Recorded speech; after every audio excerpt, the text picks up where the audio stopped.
கிருஷ்ணபிரேமி சொல்கிறார், சின்ன வயசுலேயே ஆற்ற விட்டு கிளம்பிவிட்டார்.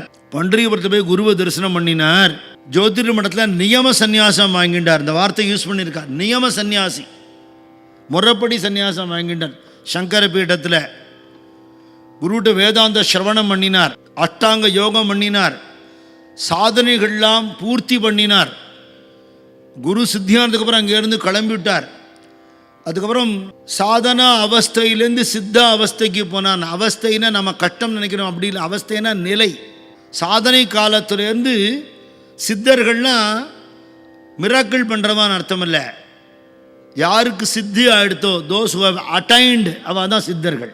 அப்படி சித்த நிலையில் இருந்து அந்த தபஸோடைய ஒரு தனத்தை, அனுகிரகத்தை, அருளை எல்லாருக்கும் வாரி வாரி கொடுத்தார். எல்லா இடங்களும் சஞ்சாரம் பண்ணார். கடைசியில் ஒரு பிரம்ம ஞானியாக பழுத்த பழமாக தபோவனத்தில் இருந்தார்னு அண்ணா சொல்கிறேன்.